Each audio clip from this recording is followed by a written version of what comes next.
más en prevención de la enfermedad, podemos intervenir acá, o acá.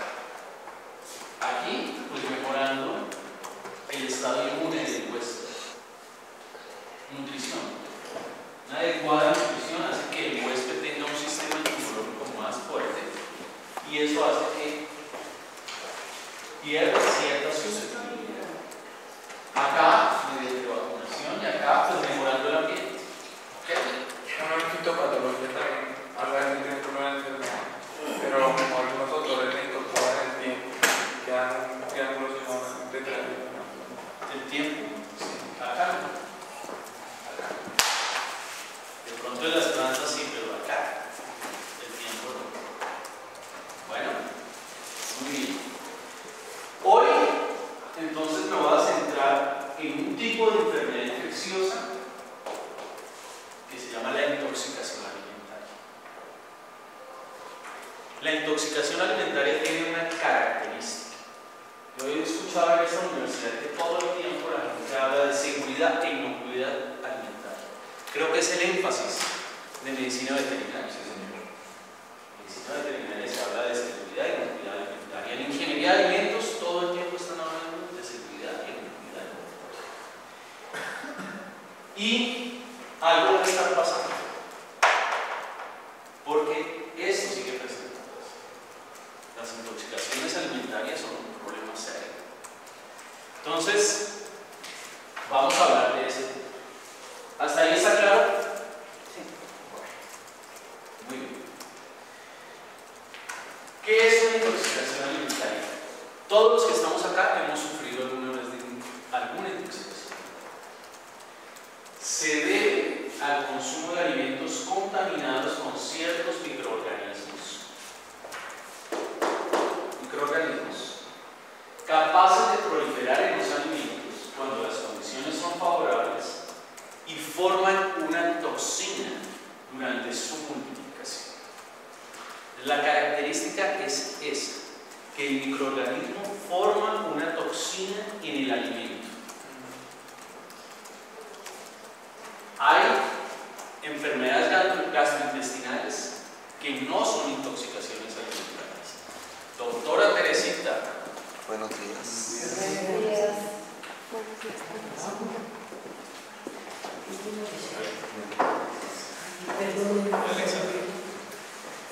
Ya se perdieron.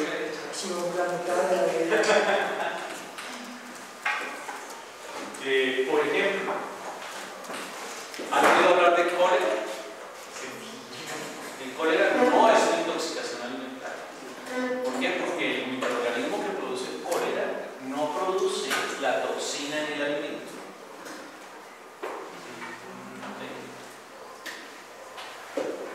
Las diarreas virales son enfermedades gastrointestinales, pero no son intoxicaciones alimentarias porque el virus no produce la toxina. La fiebre tifoidea tampoco es una intoxicación alimentaria. Entonces no va a centrar solamente en esta característica, la posibilidad de formar una toxina durante la multiplicación del microorganismo en el alimento. ¿Correcto? Son bacterianas únicamente. Y han sido descritas solo 4 bacterias. O sea, los virus no producen intoxicación alimentaria, los hongos no producen intoxicación alimentaria, ni los parásitos. Solamente algunas bacterias y básicamente 4. Las bacterias que infectan los alimentos son ingeridas con estos y al multiplicarse dentro del organismo, nuestro organismo produce una infección.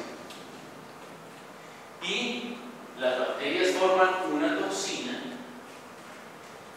durante su multiplicación en el alimento, como sucede con estos microorganismos.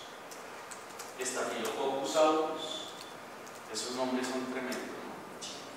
Clostridium perfringens, Clostridium botulinum, Bacillus cereus y Salmonella enterica. De esta última no voy a hablar, solamente me voy a dedicar a estos 4.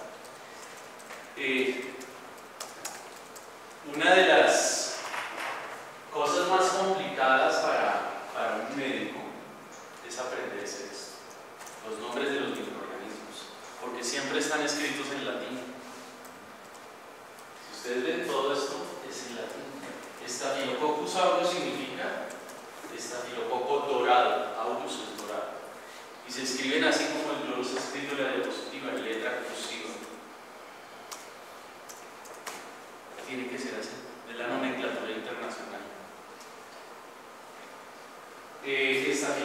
aureus es un microorganismo muy conocido.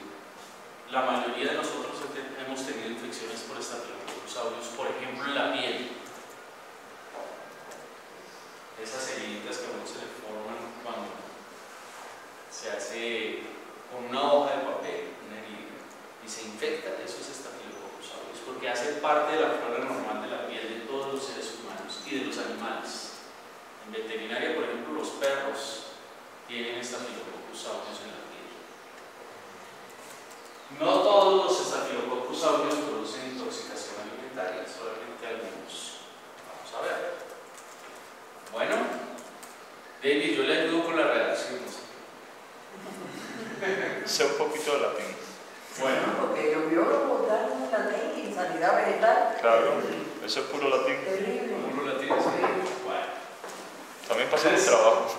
Staphylococcus aureus, pero solamente en el contexto de la intoxicación alimentaria, no en otro contexto. El Staphylococcus aureus puede producir cualquier infección, hasta las infecciones de huesos, osteomelitis, endocarditis, infección del corazón, infecciones cerebrales, infecciones de piel. Bueno, pero solo en el contexto de la intoxicación alimentaria. Entonces, ingerida la comida con el microorganismo, este comienza a multiplicarse rápidamente. Cuando las bacterias dejan de crecer en algún momento, se produce una toxina que se llama enterotoxina. ¿Por qué enterotoxina? Porque es producida en el tracto gastrointestinal. Entero es entérico, es tracto intestinal. Entonces ahí se produce la enterotoxina. ¿Qué va a producir? Diarrea y vómito, fiebre, en las 24 horas siguientes al consumo del alimento. Todos los que estamos acá nos ha pasado eso, ¿o no? Enterotoxina. ¿Qué es lo que hay que hacer? Evitar la deshidratación. No hay que usar antibióticos.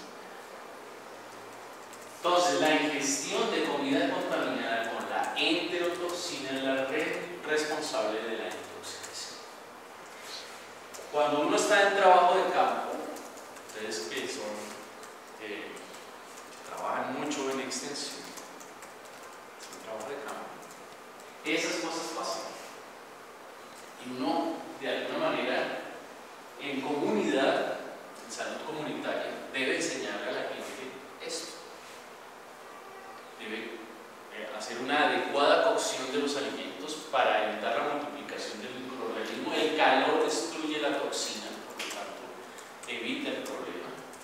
Y hay muchos alimentos implicados en esta problemática: jamón, postres, ensaladas frías. Y algo muy importante: la contaminación del alimento no altera su sabor ni su olor. Entonces la persona lo consume con tranquilidad. En los niños pequeños y las personas mayores, estas intoxicaciones son graves, porque las diarreas son profusas, masivas, el vómito es muy importante y la deshidratación es la consecuencia. En Colombia, la segunda causa de mortalidad infantil es la enfermedad diarreica aguda.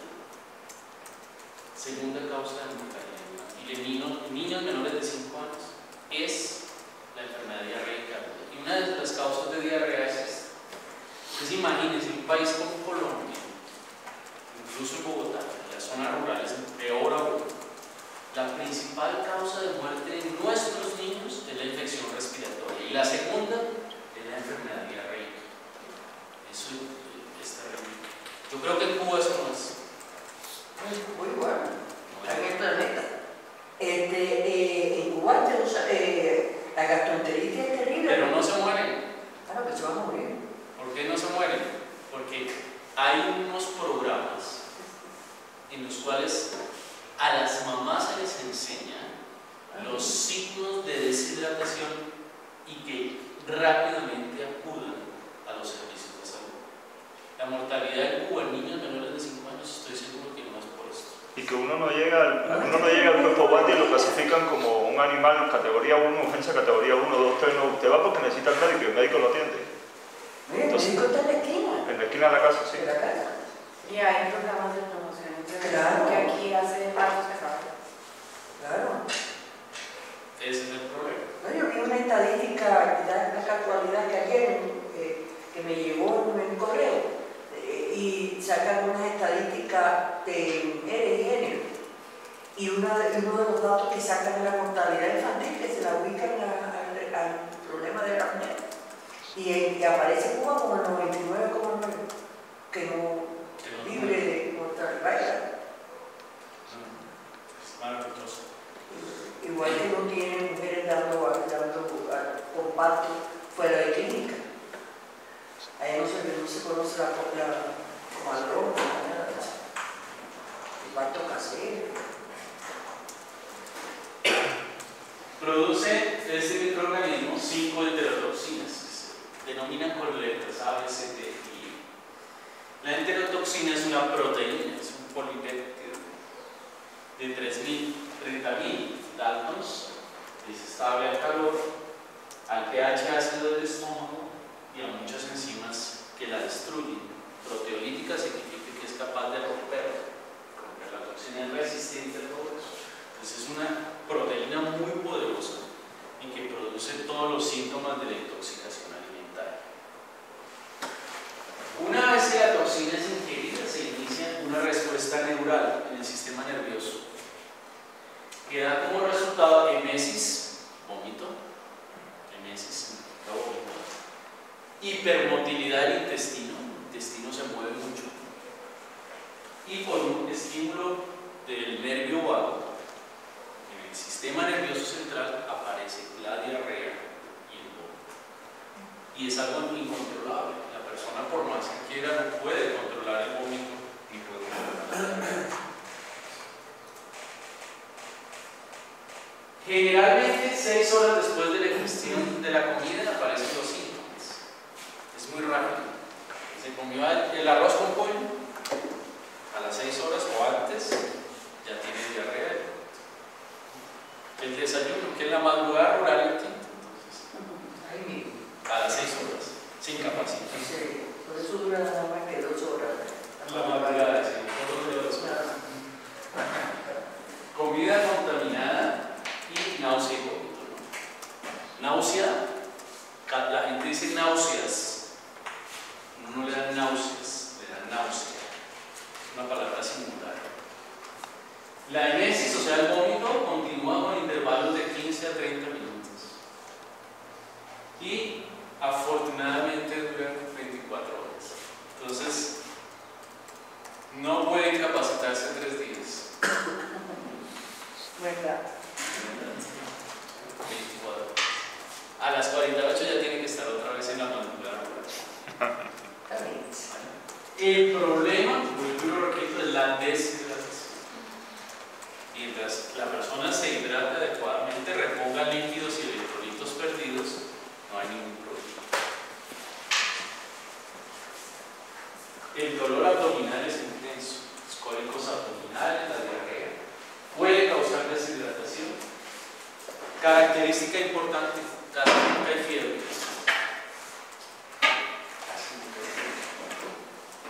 Puede haber cefalea, dolor de cabeza, escalofríos, sudoración, y no quedan secuelas. No es que 8 días, no hay forma de escaparse y volver a trabajar. El diagnóstico es muy fácil. El diagnóstico se lo hace uno mismo sin ser médico. Ay, me comí tal cosa y me hizo daño. Una relación epidemiológica. 3 o 4 personas que fueron a almorzar juntos, todos se fueron para Pompeño, todos con diarrea. No le estoy haciendo mala propaganda para Pompeño. Relación epidemiológica. Jardines infantiles, muy frecuentemente. La carretera también es muy fuerte. 8 o 10 niños enfermos, 20 niños, 50 niños. Eso colapsa un servicio de salud. Corto periodo de incubación, es decir, muy corto periodo de tiempo entre el momento de la ingesta del alimento y la aparición de los síntomas. Poca duración de la enfermedad y algo que no hace ninguna EPS, laboratorio de EPS, Detección de la enterotoxina. Nadie va a ponerse a hacer un estudio de laboratorio para determinar la causa. Solo laboratorios muy especializados de referencia, por ejemplo, los laboratorios de bacteriología del Instituto Nacional de Salud, son capaces de hacer esos estudios epidemiológicos para detectar la enterotoxina en el alimento. Generalmente no queda nada de alimento, entonces es difícil hacer el estudio. Este es el Staphylococcus aureus, una bacteria pequeñita, micras, 20 micras más, empieza a lo menos 6 metros. Y este es el cultivo. Ahí está el microscopio, y acá está la caja de PET. Bueno, eso es la intoxicación alimentaria por Staphylococcus aureus. ¿Cómo se previene? Consumo de alimentos adecuadamente cocinados y 2, lavado de manos. Muy importante. Pero como cuando hay emergencias por este tipo de enfermedad, uno siempre le dan una droga. ¿Qué droga le están dando ahí? ¿Un antibiótico? Usual, no, es un error. Si le dan un antibiótico es un error. Si le dan algo para controlar la diarrea, también es un error. La diarrea es un mecanismo de defensa, hay que dejar de estar.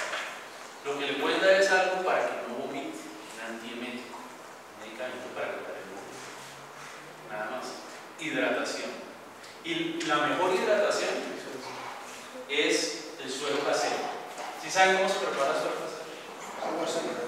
Ah, pero ustedes son rurales. Un litro de agua hervida Con sal. una cucharada de azúcar y 3 cucharaditas de sal. Eso es fácil de aprender. Una cucharada de azúcar, 3 cucharaditas de sal. Ya. No tienen que comprar Pedialyte ni nada de eso. Lo hacen en la casa. En las zonas rurales, ¿qué Pedialyte? Todo. El suero casero. Bueno. ¿Sabe el domingo lo mismo? También. El guayabo. Para el guayabo también. ¿Qué pierde la persona en el guayabo? Líquidos y electrolitos. No, pero generalmente no traen ese antibiótico. Pero el antibiótico no César, no César. Que no cesa. Va a poner la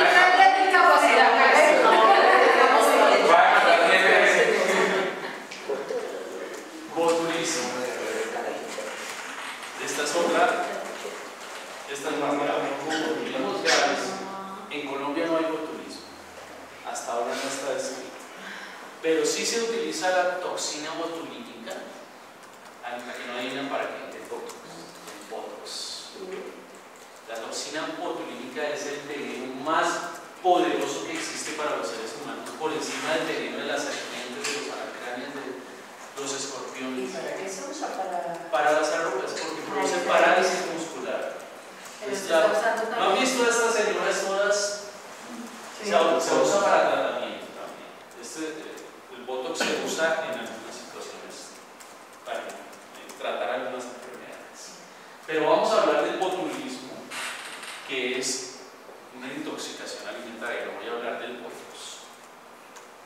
El botulismo es una enfermedad causada por la acción de una neurotoxina. ¿Se acuerdan que Staphylococcus aureus producía una enterotoxina? Esta no, esta es una neurotoxina, afecta el sistema nervioso. Neurotoxina. Elaborada por el microorganismo que se llama Clostridium botulinum. No es mi culpa, yo no me inventé el nombre. Clostridium botulinum. O bacilos de Van Leeuwenhoek. Cuando se empezó después de Pasteur el conocimiento de las bacterias, se le ponía el nombre de la persona que descubrió el microorganismo. Por eso el bacilo de la tuberculosis se le llama el bacilo de Koch. A este se le llama el bacilo de Van Leeuwenhoek, porque fue el personaje que descubrió el microorganismo, el Clostridium botulinum. Hay 3 formas de presentación de la enfermedad del botulismo: la intoxicación alimentaria, el botulismo de las heridas, era frecuente en las guerras mundiales, especialmente en la Primera Guerra Mundial. Las heridas de guerra producían botulismo. Y el botulismo infantil. Ninguno de los 3 ha sido descrito en Colombia, pero hay que conocer que eso existe. Esta es la bacteria, ahí está en el microscopio, coloreada Grams y algunos en el colegio. ¿Se acuerdan? ¿No? ¿Hicieron coloración de Gram? ¿Nunca? Sí, a mí no me acuerdo. No me acuerdo, doctora, pero Ya me he pasado tantos años por el... Pero también, no, si uno es curioso, se va al laboratorio y le dice aquí a Olga Marín, déjame ver una coloración de Gram. Una facultad de Derecho. La facultad de Derecho no creo. En la intoxicación alimentaria, botulismo en el contexto de la intoxicación alimentaria. Entonces, como siempre en las intoxicaciones alimentarias, la toxina es preformada en los alimentos contaminados. En las heridas y en la forma infantil, la neurotoxina se elabora en el organismo del paciente. La herida, ahí se forma la toxina.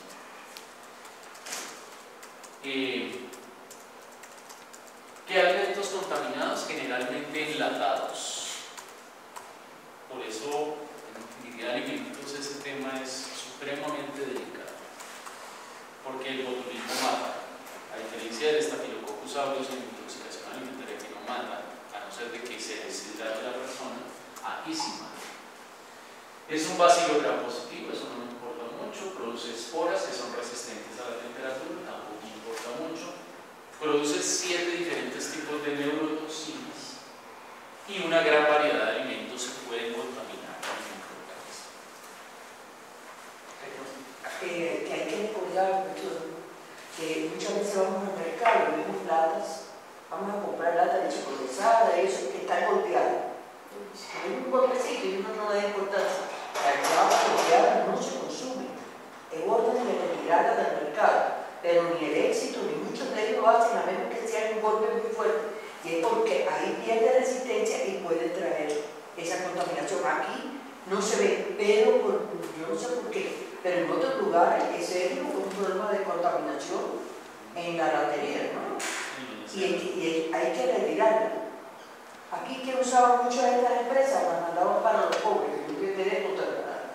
Pero si no es alta para mí, ¿cómo va a ser alta para los pobres? Qué concepto tan difícil de la vida, ¿no? Y es que se golpea y pierde consistencia a la lata. Y eso es lo que puede traer el botulismo en los alimentos de los Lo otro es que esté abombada la lata. o esté abombada. Si está abombada significa que hay producción de gas. Sí. Y la producción de gas está directamente relacionada con microorganismos que son capaces de producir gas, como este. Claro. Bueno, listo. Entonces, miren esto. Después de la ingestión de comidas que contengan cantidades tan pequeñas como un nanogramo. ¿Cuánto es un nanogramo, ingenieros? aquí no hay ni. 10 a la menos Sí, 9. ¿cómo que no? Me dice 10 a la menos 9. 10 a la menos 9. 10 a la menos 9 gramos. Nada. Por eso les digo que es la toxina más poderosa que existe para los seres humanos. Un nanogramo de la toxina es capaz de matar a una persona. Por eso también se ha pensado como terrorismo biológico, como arma de guerra. Es absorbida en el tracto gastrointestinal alto, llevada a la sangre por las terminaciones nerviosas y produce los síntomas. Bueno, se une a unos receptores en el sistema nervioso central y produce parálisis. Pero la causa de muerte es la parálisis del diafragma, parálisis respiratoria. No puede respirar. Es una toxina de peso molecular alto y no hay datos sobre botulismo en Colombia. Que no haya datos no significa que no exista, pero lo más probable es que no exista. ¿Qué se hace? ¿Para qué las personas aplican eso? Si se tiran... Estético, porque Pues para evitar las arrugas. se les quitan las Ay, arrugas. Porque sí, yo he visto personas que se han hecho los tratamientos y después de un periodo que normalmente de unos 5 meses, 4 meses, comienza el movimiento mejor, toda una cantidad de cosas, Pero y una vuelve las recuperación del movimiento, pero y se ven mejores. Ahora no sé para qué se lo aplica si quedan con esa parálisis así. Yo la he visto también, Sí. que parece una careta. Las actrices. Parece una careta, sí. usando una toxina. Entonces yo no la recomiendo. Rafa, Pero bueno, Pero a nivel neurológico también la utilizan cuando tiene ¿cómo se llama? Movimientos que no tienen voluntario para realizar el sí. O sea, se puede usar con fines terapéuticos. Muy bien. La parálisis es descendente, de arriba hacia abajo, y simétrica, es decir, todo el cuerpo. Tanto la parte derecha como la parte izquierda. Los síntomas en la intoxicación por Staphylococcus aureus habíamos dicho que las primeras 24 horas. Acá tarda un poco más, de 12 a 36 horas, un rango de 6 horas hasta 8 días incluso, después de la ingestión de la comida contaminada, y produce unos síntomas: diplopía, que es visión doble, disartria y disfagia, que es dificultad para hablar, disartria, articular la palabra, disfagia, dificultad para tragar, que son comunes.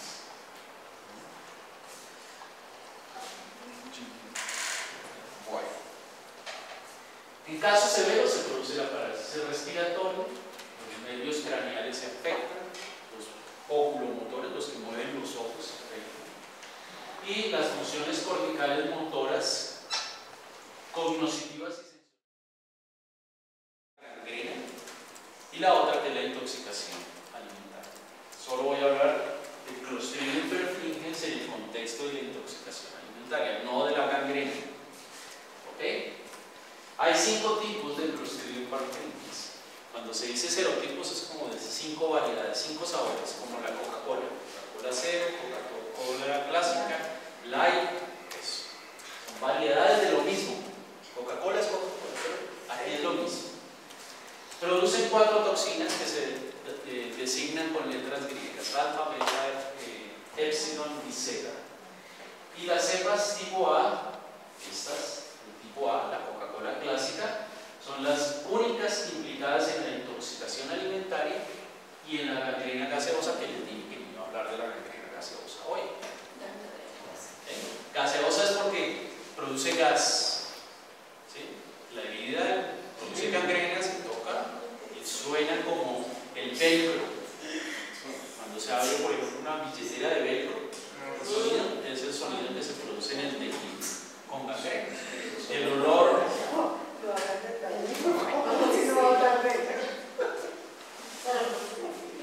¿Por qué las madrugadas rurales están teniendo un contenido un poco médico de vez en cuando? Porque vamos por ese camino de trabajar temas de salud nuclear.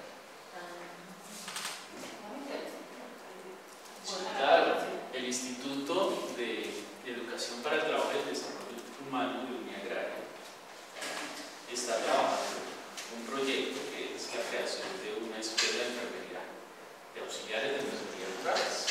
Entonces, vamos aclimatando el tema, ¿no?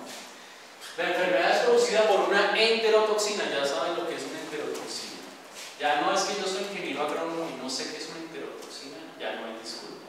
Bueno, es que yo soy abogado, doctora Carolina, no sé qué es una enterotoxina, no hay disculpa. Se parece a la del Vibrio cólera, pero hoy no voy a hablar de cólera porque el cólera no es una intoxicación alimentaria, sí produce una diarrea terrible, pero no es una intoxicación alimentaria. Después del terremoto de Haití, ¿se acuerdan? Una gran epidemia de cólera. Cólera es una enfermedad de la pobreza. Tiene su máxima actividad esa enterotoxina en el ilion. Ilion es una parte del intestino. Inhibe el transporte de glucosa, daña el epitelio intestinal y produce pérdida de proteínas hacia la luz intestinal, lo cual conduce a una diarrea profusa. Profusa es abundante. Se pierde gran cantidad de líquidos. Las manifestaciones clínicas: dolor tipo cólico moderado severo, diarrea, fiebre y vómito poco usual. El periodo de incubación de 8 a 24 horas después de la ingestión. La enfermedad es autolimitada. ¿Qué quiere decir autolimitada? Que pasa por sí misma. Lo único que hay que hacer es hidratar a la persona. El suero casero, ¿cómo es que se hace, César? 1 litro de agua. 1 litro de agua hervida. Si no se puede hervir, ¿qué hace? No hay electricidad en Pueblo Perdido.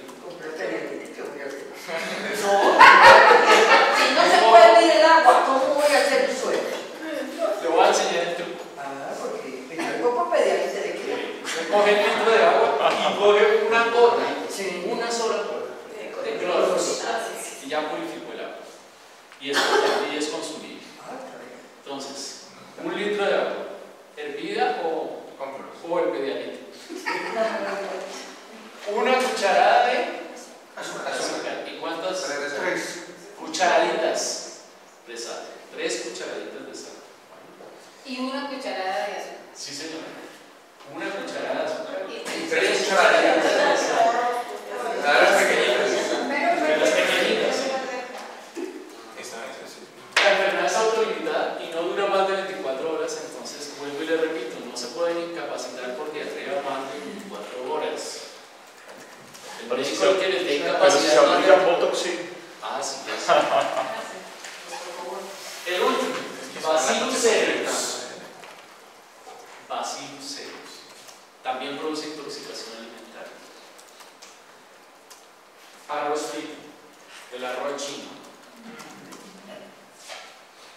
Puré de papas, pastas, productos lácteos, sopas, etc. Cualquiera, todo. Este es muy común, en Colombia es muy común. Por eso es tan importante que los ingenieros de alimentos, los médicos veterinarios, los zootecnistas, sigan hablando de seguridad e inocuidad alimentaria. Porque esto puede hacer que una empresa, imagínense una intoxicación alimentaria por productos de alpina. Se quiebra la empresa. Desde el punto de vista financiero, los medios de comunicación, el escándalo total. 100 personas, 200 personas con intoxicación alimentaria. Gravísimo. ¿Listo? No hay datos epidemiológicos en Colombia. Sí hay Bacillus cereus en Colombia, pero no hay datos epidemiológicos. Pues aquí no hay datos de nada. Solo del incremento del Producto Interno Bruto y eso los datos de desempleo del día, pero son los únicos datos que hay. El periodo de incubación es muy corto, de 30 a 120 minutos, rapidísimo. Si usted se come el arroz y a los 30 minutos está en el baño. Diarrea, cólicos abdominales, ¿sí? Un dolor abdominal intenso. No hay fiebre, puede haber náusea y vómito. Y la enfermedad nuevamente es autolimitada. ¿Qué hacemos? Hidratación, rehidratación. Las sales de rehidratación oral también son muy útiles en prevención y promoción de la salud. La Organización Mundial de la Salud creó las sales de rehidratación oral y uno le puede enseñar a las mamás eso, cómo preparar el suero casero, cómo hacer las sales de rehidratación oral, porque vuelvo y le repito, esto causa la muerte de los niños colombianos. Segunda causa de muerte en Colombia en menores de 5 años son las enfermedades diarreicas y muchas de ellas causadas por intoxicaciones alimentarias. Produce 2 tipos de toxinas, una emética que produce el vómito. Ya saben qué es emesis, ¿cierto? Vómito, emesis es vómito. No, me dio emesis, muy bien.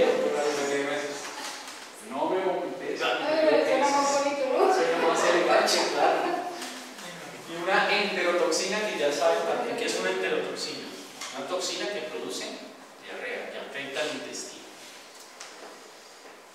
En la intoxicación alimentaria o alimenticia hay 2 formas de la infección por Bacillus cereus: la forma emética y la forma diarreica. Pueden estar combinadas las dos. Y este microorganismo se puede diseminar en pacientes inmunocomprometidos que tienen las defensas bajitas por cualquier causa. Y puede causar infecciones oculares en los ojos. Entonces, la variante emética, la que produce vómito, también náusea. Ya saben que náusea es una palabra que es singular, como se dice náuseas, cólicos abdominales y diarrea ocasional. Y la variante diarreica, diarrea profusa con dolor, cólicos abdominales y la fiebre y el vómito poco comunes. Esas son las intoxicaciones alimentarias. En conclusión, 3 cosas que cualquier persona sin importar su actividad, su profesión, debe saber, 1, que eso existe, 2, que debe cocinar adecuadamente sus alimentos y hervirlo, 3, que las enfermedades son autolimitadas, 4, que la diarrea y el vómito son mecanismos de defensa y que eventualmente no deben tratarse, sino que se debe tratar el síntoma principal, que es la deshidratación, que no se deben usar antibióticos.